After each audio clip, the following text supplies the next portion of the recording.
takulandirani tu program yanu ino ya Sports Arena kuchokera kuno ku Times Television. Mama siku onse mukhale ndine mkonzi muluswa program ino pitirani kachinziri komanso tu program uno sindrendeka ndikhale ndikucheza ndi mzanga uyu Dan Maki kukambirana nkhani zosiyana-siyana tione kuti iyayi mu Casbe Cup final mukhala zotani komanso tikhale tikuona Super League komanso tibwere ndikuonapo pang'ono nkhani tu ya Flames.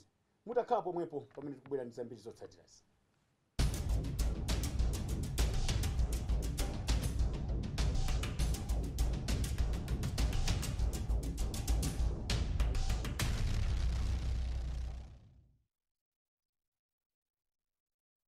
Chabwino monga ndanena kaletu kuti program ino ya Sports Arena ndikhale ndikucheza ndi Dan Maki nkhani zosiyana-siyana koma nkhani yathu itamange nthenje pano ndiyo khudza Casbe Cup final. Masera amene watundi pakati pa timu ija ya Before Wanderers ikhale kupezana ndi Master Security mu mzinda wa Blantyre.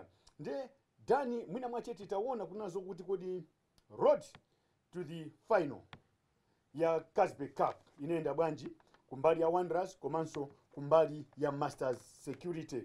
Tamwina titangokumbusana kuti Before Wanderers inachinya Karonga United 2-0. Inazachinya Dwangwa 4-0. I mean 4-1. Yachinyanso Tigers ma penalties 5-4. Yeah. Komanso tikaonesesanso inachinya Hangover 3-0. Ndimene mwina endera Mighty Before Wanderers.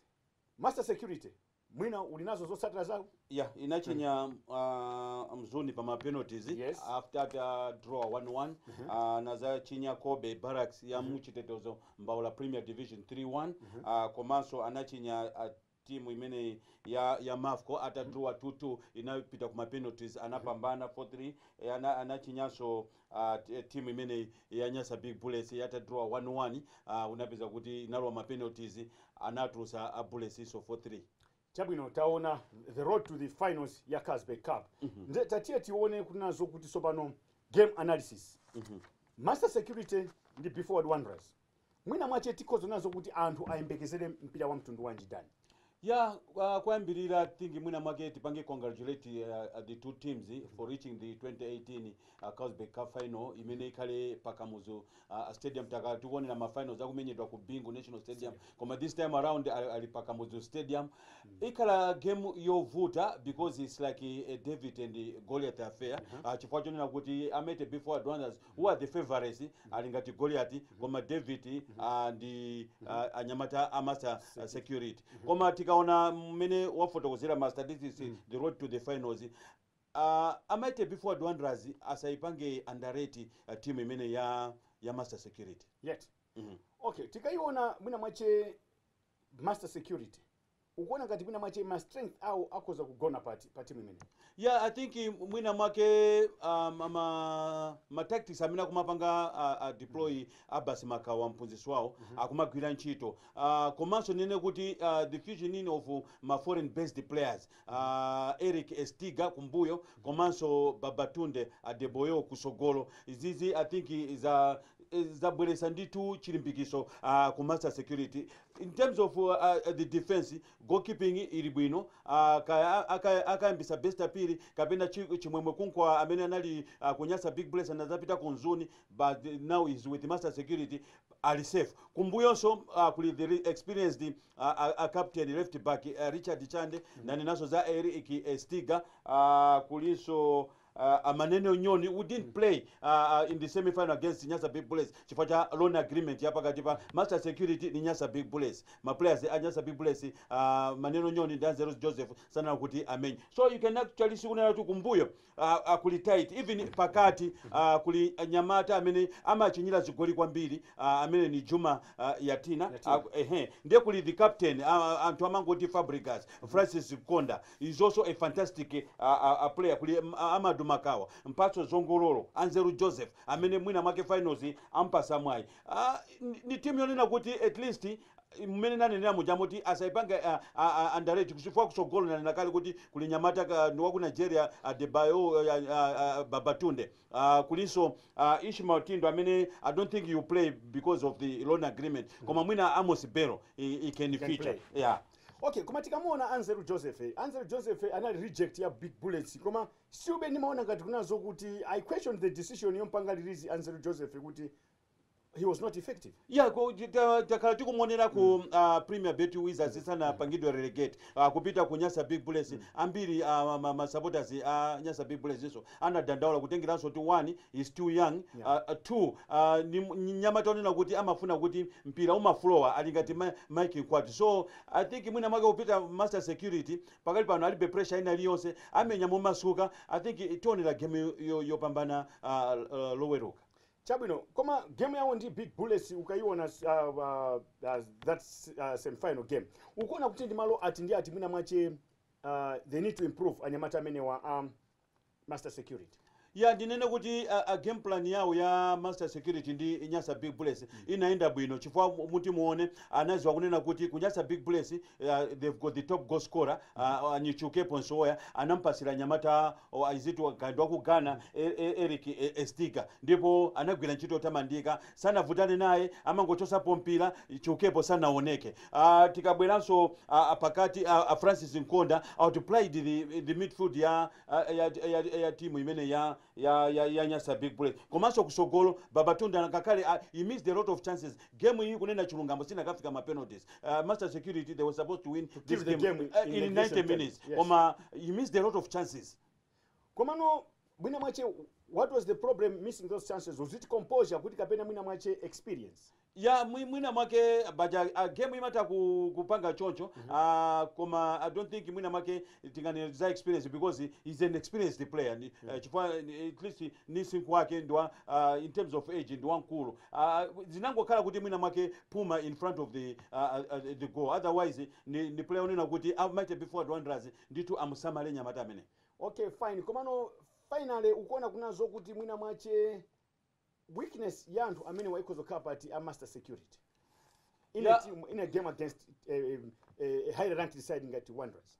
Ya mnikanene kuti mwina mwake weakness kweni mwina mwake inferiority complex koma otherwise ma games ngati awapita na makala ovuta kwambiri because these are the underdogs and they want to prove a point kunena kuti ifeyo chilowere ni mu Super League sinatengepo chiko china lichose, we just participated in the CAF Champions League panopo ni mwayi watu onena kuti mwina mwake chiko chimene ma defending champions atulukamo tinatulusa pakali pano mwina mwake ni mwayi onena kuti tipange prove point onena kuti after kutulusa ma defending champions we can still go on and get the cup. Chabwino taiona Master Security kutenga nditu kufika nditu mu ndime yomaliza imene ya Casbay Cup. Taiona Before Wanderers. Ukuona ngati Before Wanderers mwina mwache ma strength awo alipati over Master Security. Yeah, in terms of mwina mwake in comes kuma cup games they've got that pedigree onena kuti akafika ma finals amate Before Wanderers samalolera kuti alose. This is the first team imene inaamba kutenga chiko chimenechi atangochika sisa umene mu 2000 anachinya Bullets 2-1 anatengaso chiko chimenechi mu 2015 anachinyaso Bullets 2-1 anachinya Victor Nyirenda Nikondwani scores kumwenda amene ma players are no longer with the team chifukwa Victor Nyirenda is now with the Azam Tigers pamene Kondwani kumwenda ali kunyasa Big Bullets. 2016 first team uso kuti apange defend chiko chimenechi ndipo anachinya Silver Strikers pa 10 September 2016 6-5 on penalties. Komanso ndi kupambana umene kundiye kumene kunapangisa zoti area break so record unena kuchitenga chiko ichichi back to back mwina 3 times in a row. 2015 anatenga ndi team imene yamaite Before Wanderers, 2016 anatenga ndi Nyasa Big Bullets, 2017 Nyasa Big Bullets. All right. Komano ukaiwonesesa Wanderers ukuona ngati mwina mwache line up yawo ikozo kakhala ya mtundu wanji pa game pamene pandi the system of play. Yeah, Wanderers mostly they always rely on a 4-4-2 formation. Koma of late nakandi kuona akugwisa ntchito 4-5-1 formation using a lone striker. I don't think Pagolo Nenanjua has been fantastic. Ampangabe retain. Kumbuyo Stanley Sanudi, the Flames right back. Komanso ku left back Nyamata Meneo Kalanga Tipakali pano alinkama kama mwantu the way he is playing for the national team Precious Sambani. Komanso pa central defense ndio kuti Peter Cholobi ndi Wangani Kaiba. They've been fantastic. komanso central midfield ndekuti of course the captain Alfred Manyozo Junior ndi Joseph Kamwendo nthawi zina akumayika Isaac Aliati chifukwa ukoko ndithu akumayika Yamikani Chester kusogolo mostly akumagwisa ntchito Peter Wadaba kapena akafuna kusinda mwina Esau Kanyenda kapena Ziko Nkanda. Wanderers mwina mache weakness yayo kozo kya mtundu wanji pamene akaswera ndi master security chimene chikoza kuwapanga mwina mache cost game and the weakness maybe they need to improve on this game indeed. Ya pakali pano kunena chilungamo mwina make ma weaknesses might before Wanderers ine sini kuwaona chifukwa chonena kuti pakali pano might before Wanderers is on song akumenya mpira wabwino pakali pano if there's a team imene ili very consistent pa ma games awo ni might before Wanderers and Pakamuzu Stadium I think mwina make playing in front of the large supporters game imene is going to sway in their favor. Komanso there's maturity mu Wanderers kwambiri experience limo and they've got the depth kwambiri mmene nanenera kuti kakusogolo Bob Mpikanjera ayambisa Esau Kanyenda he can choose kuyambisa Peter Wadaba the Ziko Nkanda akachola pa bench has been scoring with that experience imene anaipeza ku Mozambique so ali ni depth mmene wafotokozera pakati pa Alfred Manyozo ndi Joseph Kamwendo. They've been fantastic for Mighty Before Wanderers. Finally, how do you look at this game? Tapasa picture and otuonera panuti ikakhala mwina mache game ya mtundu wanji. Yeah. Will it be a tight game with the scores kapena mwina mache ikakhala game yongoti to be decided again ku kuma penalties? Yeah, game imene ikakhala a tight game chifukwa chonena kuti Mighty Before Wanderers chifukwa choni master security ya tulusa mark rivals awo anyasa big bullets they're going to be cautious. Komanso master security I don't think mwina mwake because they've got nothing to lose akangopita flat out zitakuwapangisa kuti akakale exposed at the back koma nawonso akakhala mwina cautious koma game iyi ikaya kamoto mu second half. Yeah, ndipo pamene tikaone ma two teams now opening up the game. Komanso kaiona master security so you can say they are going there as underdogs because individually if you look at the players mu master security akuone kuti ma players are experienced. You look at Anselu Joseph and Otwa Menyabe nditu pa Super League for some time. Francis Nkonda komanso you look at Vincent Nyangulu Sogolo Babatunde. So many tiufuata kuzi apa ponena kuti it's not surprising kuti master security booted out Wanderers who are bullets. And nakandi kunena kuti investment imene anapanga kulowa mu CAF Champions League is paying off.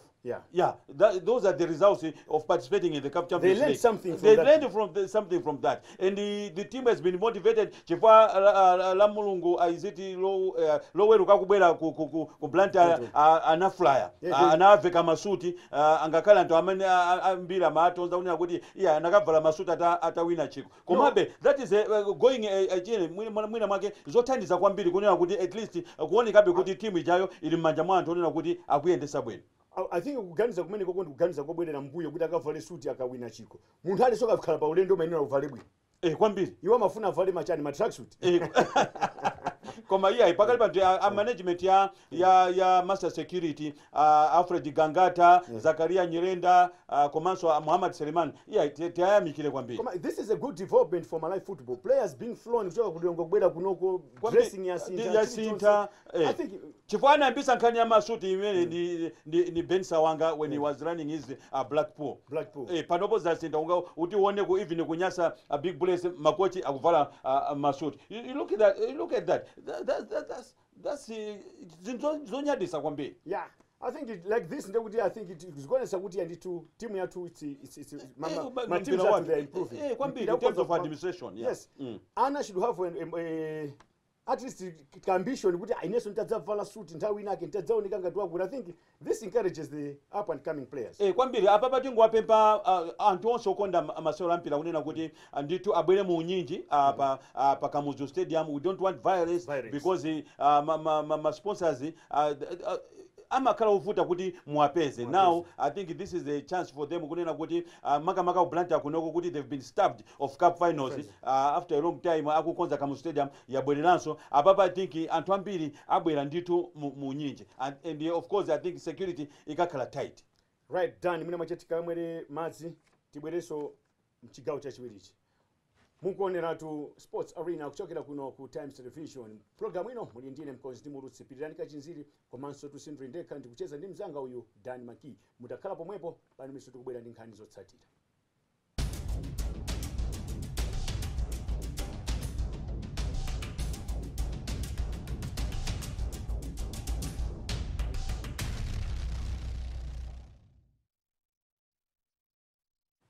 Chabwino monga ndanena kaleto program ino tikupasirani nkhani zosiyanasiyana pano titaona nkhani mwina mwache yathu yotsatira imenetu itakhala ya Visit Challenge. Dan, uli ndi chani ku Visit Challenge? Visit yatentha. Yeah. I think mwina mwake a Visit wa company imene ya Chimalawi kukweza ndalama zimezi Yeah. kuchoka pa 45 million kupita ku 60 million. and 16 million for the winners.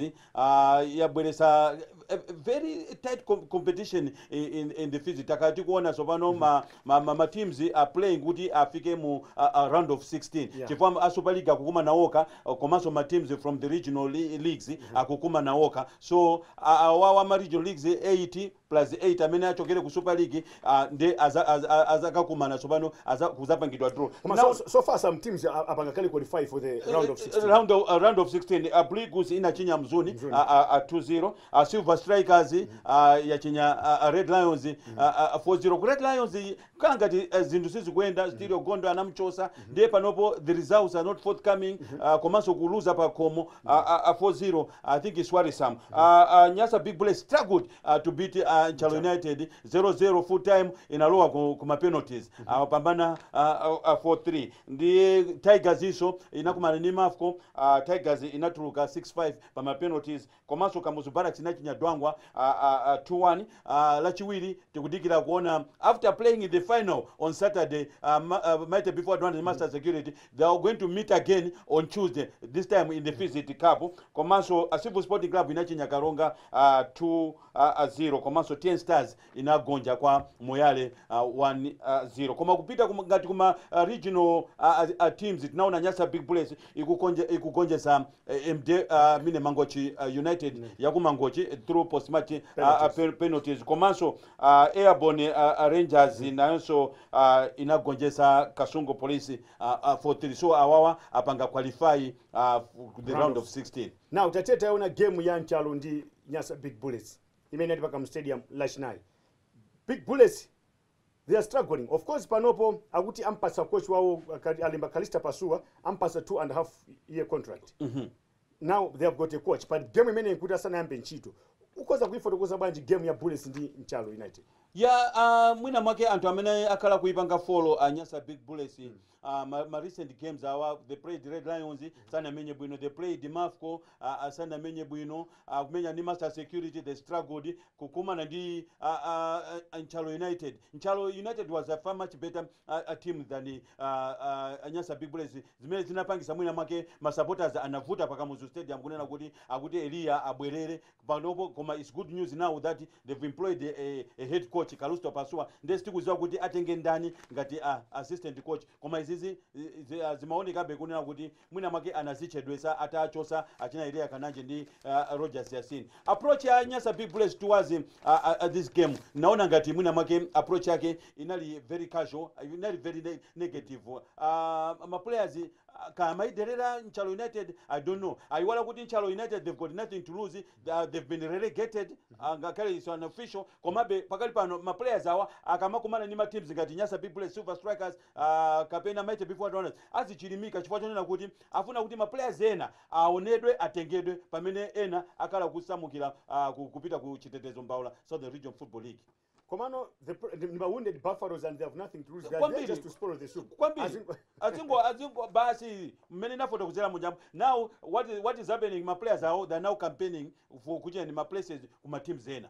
Chabwino umotu ndi mmene mo Visit Challenge yaendera kuma timu changu titangoona nso TNM Super League kuti mu TNM Super League muli chani. Fixture ya TNM Super League Saturday ikhale chonchi. Nchalo United imene iti kumenya ndi Dwangwa United pa Kalulu Stadium. Komanso Kamuzu Barracks kumenya ndi Blue Eagles pa Chitowe. Karonga United kumenya ndi Red Lions pa Karonga pamene Kamuzu Barracks kumenya ndi Blue Eagles ku Silver Stadium. Ndipo Sunday Silver Strikers imene itu ikhale kutsosana nthenga ndi Dwangwa ndi Moyale ikhale Silver Strikers ikhale kusewera ndi Moyale Barracks ku Silver pamene Nyasa Big Bullets ikhale kusewera ndi Dwangwa United kumene kutu ndi ku Kamuzu Stadium. Ndiye mwina mwache dani tingoionanso log table. Kuti log table ya Big Bullets ikuenda bwanji. Log table pa number 1 pa Nyasa Big Bullets imene itu ya 22 games 52 points. Pa number 2 pa Super Strikers 25 games 50 points. Pa number 3 pa Before the Wanderers 22 games 45 points. Pa number 4 pa Silver Sporting 26 games 36 points. Pa number 5 pa Tigers imene 25 games 34 points. Pa number 6 pa Blue Eagles 25 games 33 points. Umo ndi mmene mutikhozana nazo kuti yati top 6 yawo ya Super League ikuyendera. Koma Dani mwina mwache tango tipasa chithunzi cha Super League kuti Super League panopo ikuoneka bwanji. Yeah, Super League pakali pano I think inayonso Big Bullets because nazo kuti are they still my favorites kapena mwina mwake panopo Wanderers is coming out strong ikoza kuipitirira Nyasa Big Bullets. Yeah, alipa among the favorites. Chifukwa chonena kuti tikatengera performance amene taona pa ma games awo mwina follow awawa ndiye kuti mwina mwake anthu okonda team imene ya Nyasa Big Bullets pakali pano mwina mwake ayimani mwendo umodzi chifukwa chonena they are not sure kunena kuti they can win the league kutengera ni performance taona Silver Strikers yabwera ni moto and the coming back of Mike Tete anapita paloni kumzuni. I think yapanga ignite strike force yao now scoring for fun might before Donald Ndija nayonso yauka kwambiri, so anything can happen in the Super League. Do you think unazo kuti kubwera kwa Kalisto Pasua can instantly change complexion ya team ya Big Bullets and start winning games? Ya mmene nimamuziwira Kalisto Pasua ngakale atabwera kuzaonera game ya Nyasa Big Bullets ni JKU ya ku Zanzibar ninayankhula naye ni munthu oti nimamuziwa ndacheza naye kwambiri ku Zimbabwe. Kalisto Pasua is somebody who change Nyasa Big Bullets. Komabe ningo mwina make tingopemba unena kuti ampezere mwina make assistant onena kuti sazimunamiza chifukwa iyeyo ma assistant kunoko sakwaziwa. So pamalamulo paja head coach you are supposed to bring in your own assistant. Ndesi tikuzwa kuti abweresa wa ku Zimbabwe kapena you pick from the local coaches chifukwa mpekesera zimamveka kunena kuti afuna kuti ati assistant Anyasa Big Bullets yo management ifuna kuti James Chilaponda akale assistant coach akuti amugrume kuti akazachoka Kalisto Pasua James Chilaponda zakale head coach wa Nyasa Big Bullets. Koma Kalisto Pasua is a good coach and abweresa stability ku Nyasa Big Bullets. Chabwino taiona Super League tamuona James Chilaponda mwina ndamene azakhalidwe amene yu assistant coach wa Pasua. Koma tatie titango kambira napo za Flames tsopano. For Flames imene tili pa number 3 mu group yawo group B 4 points from games. Tikaiona Cameroon number 2 4 games 7 points. Number 1 Cameroon. I mean Morocco 4 games 7 points pa number 2. Pa number 1 pa Cameroon 4 games 8 points. Pa number 4 pa Comoros 4 games 2 points. Chinafuta ndi chani game ya Cameroon. Of course apa tingo yankhulapo mwachidule chifukwa zokuti tikhale tukambirana bwinobwino nkhani imene ndi pale chinyama Sunday lino pa from the terraces. Kwa mwina mwachidule Dan unaiona bwanji game imene ya Malawi ndi Cameroon 0-0 Malawi kulepita ndi Cameroon at home? Yeah, I think mwina mwake in terms of play ninga neno kuti nena kuyamikira Malawi naone sabe kusinta sindikuziwa kuti chifukwa chonena kuti mwina ni pakamuzu stadium pamene paja anthu amanena kuti ni pamanda koma the attitude ya ma players it was so encouraging koma mwina mwake ma tactics somehow I think head coach he didn't get them right because the inclusion of Refson Maganides I think kwa ineyo imeneyo ni question mark chifukwa chonena kuti anakakala kuti panali player winner wake because mwana ujawe is still young anampasa pressure kwambiri unaona kuti timu ikuchoka ku Yaounde ya Gonja and he has been playing for Silver Strikers kungomuponya pa game yote is a must win game. I think mwina mwake they didn't get it right koma otherwise nena kuti attitude ya ma players inali yabwino and this is the Cameroon squad kwa ineyo inena kuti tinayi nimwe ayonena kuti titena kuichinya ndi kusaichinya Cameroon imene kwa ineyo I think tizachinya Cameroon yake itiyo koma ndikuona kunazo kuti mwina mwache gambling imene iyi kuti who advises the coach chifukwa munthu aliyese sumayembekeza zoti munthu ngati Refson Maganizo akhoza kubwera ndika kuyamba game ngati imene. I was very surprised ntamona kuti was the first Eugene. Everybody was surprised. Everybody was surprised. Kumala kuno kulandira ma lineups ajawo aliyese amazifusa una kuti mwana uyuyu is he going to rise to the occasion. Of course anamenya ko bwino komabe maoneka be kunena kuti pina pake ana nditu game chazamukulira anamba kuyenda he stopped running. I think next time pamene takandi tasani two crucial games. Yonena kuti ma games akenso were playing Comoros away.